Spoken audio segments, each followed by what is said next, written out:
Hey, what's up guys? I decided to make this little video while I'm working on some bigger projects, just going into all of the new content that has been added in the latest patches. If you're somebody who only plays the main branch of the game, this next update, eventually, I don't know when it's getting pushed to the main branch, but when it does finally come to the main branch, it's gonna be enormous. Bosses, new area, a bunch of new spells, new secrets, etc. It's crazy. So, massive amount of content on the way at some point, I don't know when. But as far as this patch goes, here's everything. Before we get into it, I just wanted to say this real quick. I never do this, but I do stream over at twitch.tv/FURYFORGED, and I've been streaming a lot lately. And then all of that gameplay from those streams gets uploaded here at Fury Squared on YouTube. I just wanted to quickly promote my stuff a little bit, just in case, because every day somebody shows up at stream and they're like, oh, I didn't even know you streamed, and there you go.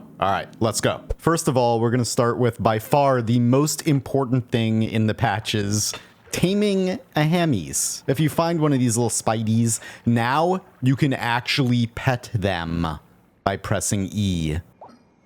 The Hammis is happy. Oh, it's amazing. Yes, in Noita, you can pet the Hammis. But just be careful. Every time you pet it, there's a 1% chance that it will violently explode out of pure happiness.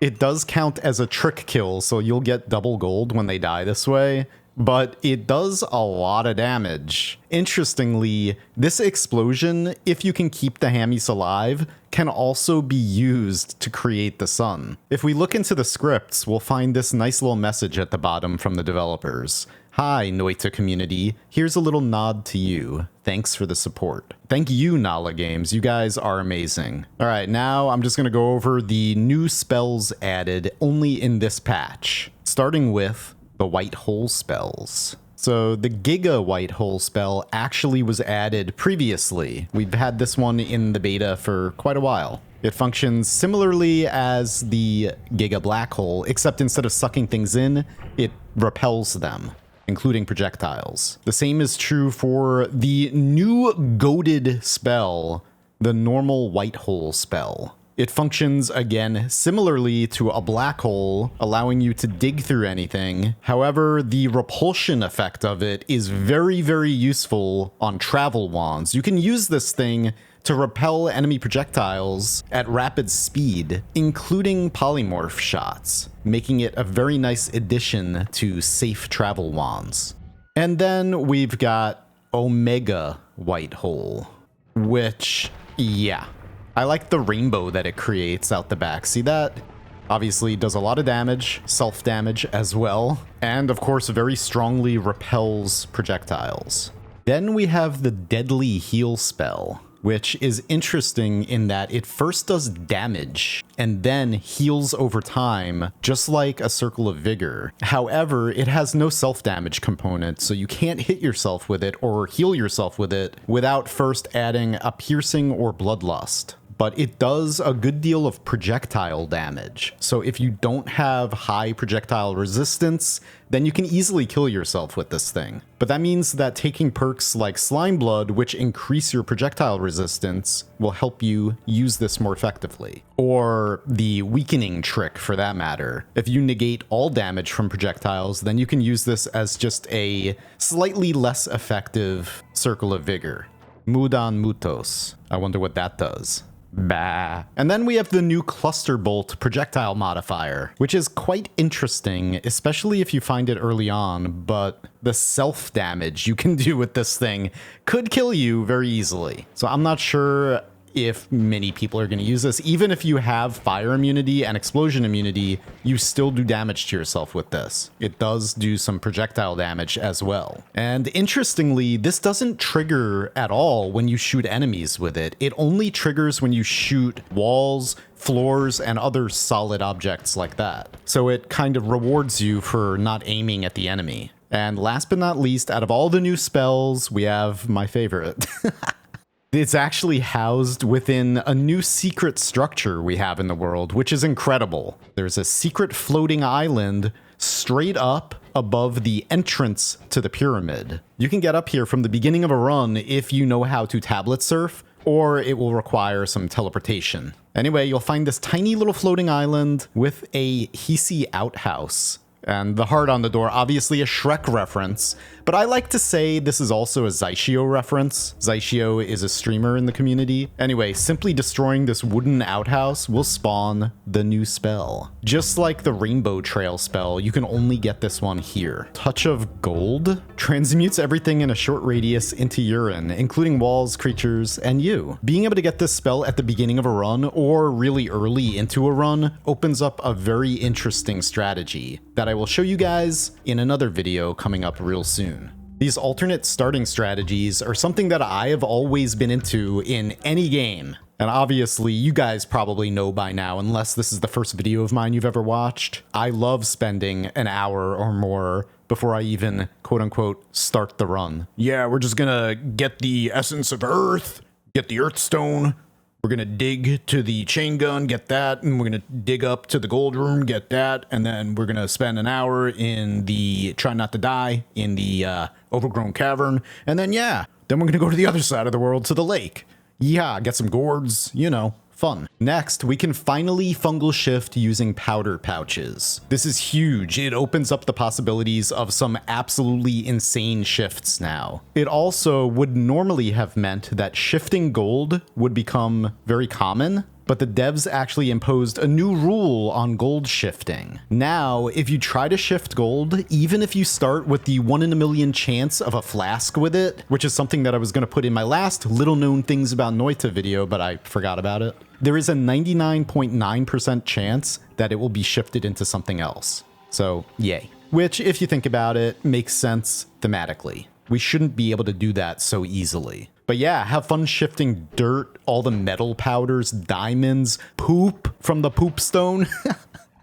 Or, even more interesting, guiding powder. There are now an assortment of ghostly enemies that spawn around the world, each of these possessing a large effect radius around themselves that afflict a debuff on anything in that vicinity. This includes the purple ghost, dubbed by the community Larry, which afflicts you and anything else with a slowing slime stain. The beige or light brown ghost, Jerry, which afflicts the worst status effect of confusion, reversing your controls if you get too close. This also, though, has the positive effect of sort of protecting you from melee enemies, since instead of going after you, they'll run away and kind of just walk into walls and stuff. Then we have the red berserk ghost, Harry. Be careful when using any explosions around this.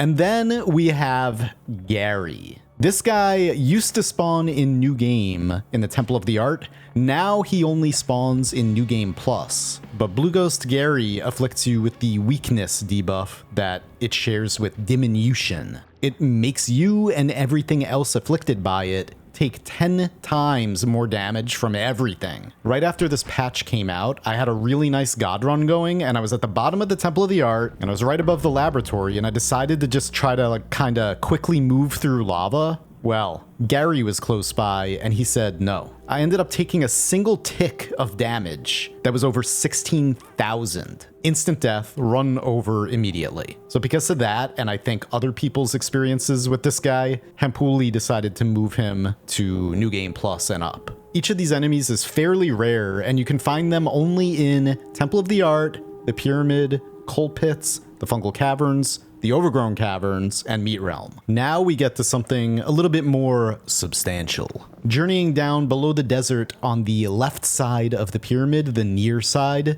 you'll find the smaller of the two Meat Realm biomes. If you've never been in the Meat Realm, well, it's filled with extremely difficult Hell Hisi enemies that can quickly destroy you. Entering the Meat Realm also afflicts you with a curse that means that every bit of damage that you take within Meat Realm is permanent inside of Meat Realm, meaning you can't heal. You can heal up outside of the biome, but as soon as you step foot into the biome again, your max HP is again set to the lowest it's ever been inside the biome. So basically, don't take any damage in here, even though it's completely filled with pus that does a lot of poison damage on contact. Around the bottom left of this smaller meat realm, we will encounter the first of 2 new bosses, affectionately called Meatball. This is actually the heart of Kolmisilma. It's a meaty spider boss with a very strong repulsion field around it and a central eye. While that eye is closed, it cannot be damaged, similar to the pyramid boss. When the eye is opened, it emits that strong projectile repulsion field. It also shoots out globs of pus everywhere. This boss is actually weakest to fire and slice. Anyway, after it's defeated, the curse of the meat realm is permanently lifted, and it also drops the only animated wand in the entire game. This very tiny chainsaw wand. Unfortunately, this wand only has 1 slot, but it's also very fast, has a decent amount of mana and mana charge speed, and a 4x multiplier to the hidden speed stat, making projectiles fly much faster and further than normal, as well as an always cast to reduce recoil, bloodlust, and chainsaw. After defeating this boss, you unlock a new achievement pillar right here. Now, for the second of the 2 new bosses, we have Tapio's Vassal, or the Stag boss. Tapio is a nature deity in Finnish mythology, so this is a very nature-themed boss. Or basically, hellish reflection damage. You can only spawn this boss by sacrificing at least 30 innocent creatures, not including fish, because then it would be far too easy to spawn this guy. We'll get into other strategies about how to spawn this boss easily in a little while. The first way I'll show right here is just eggs into a pool of poly. You can put an explosion along with the egg so that the egg definitely hatches, and then as soon as the creature inside touches the poly, it turns into a sheep, and then you can kill that sheep to eventually spawn the boss. This ghostly stag will spawn small ghosts around itself, each of which does a sizable chunk of damage if you get too close to them. It also fires a slow-moving but fairly large projectile, and if you get too close to this projectile, then it actually damages you for half your HP. But what makes this boss especially tricky, if you don't have Ambrosia anyway, is that it actually reflects every bit of damage that it takes back to you. Not even damage that you deal to it. So if, for instance, the sun was to be over here, and this thing starts taking damage from the sun, it will reflect all of that damage onto you. Yay. Anyway, after defeating this boss, it will drop the Muden Muto spell, which is a mass polymorph spell. Unfortunately, it also afflicts you.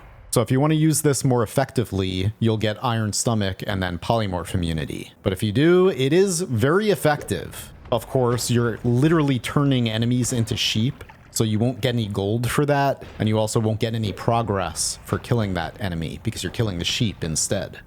Unfortunately, however, if you're thinking you're gonna have a very easy Scott kill now, nope, you're just gonna piss him off. So yeah, a very interesting boss with very interesting mechanics. Unfortunately, right now, you can cheese it pretty easily by using Ambrosia, but they might actually make it so that this boss washes away your Ambrosia stain when you're fighting it. And for defeating this boss, you also get an achievement pillar, or a achievement pillar. But that's not all. There is actually a second achievement pillar unlocked after defeating this boss, after sacrificing at least 300 innocent creatures. Every single one of these innocent creatures not only buffs the HP of this boss, but the damage and reflection damage as well, making it far deadlier. Alright, so short of going to just a bunch of parallel worlds, how do you actually manage to get enough innocent creature kills in order to buff the boss this much? Well, if you've obtained a lot of orbs in the past and you have a lot of fish in the Holy Mountains, you can't kill those fish, but you can actually transmogrify them with the Circle of Transmogrification,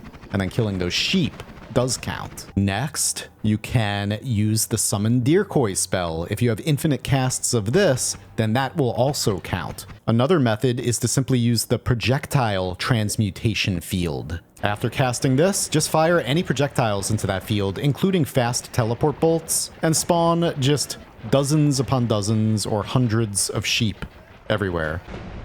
Yeah, so I may have gone a little bit overboard here.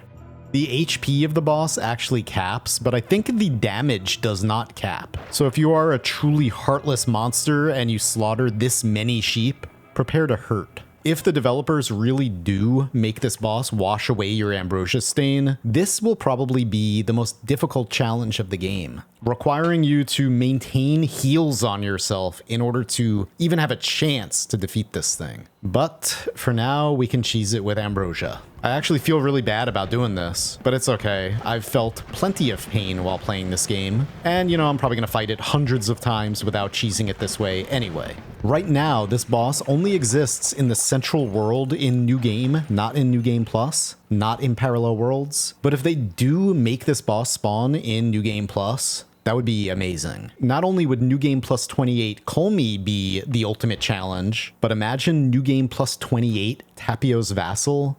That would be insane. And I really, really hope that they do this. Anyway, guys, that's all for this video. I have many other Noita videos on the way, of course. All of the new alchemy and reactions, there's a lot of them, including those new gases, which look amazing. Of course, there's the instant deathium, which does exist. It's extremely rare, but it's there. Be careful. Creative and useful strategies for defeating these two new bosses, those videos are coming. And much more. And now I'm going to leave you guys with the amazingly creepy, brand new music track for the Dark Cave. I hope you have a fantastic day, and like always, happy noiting.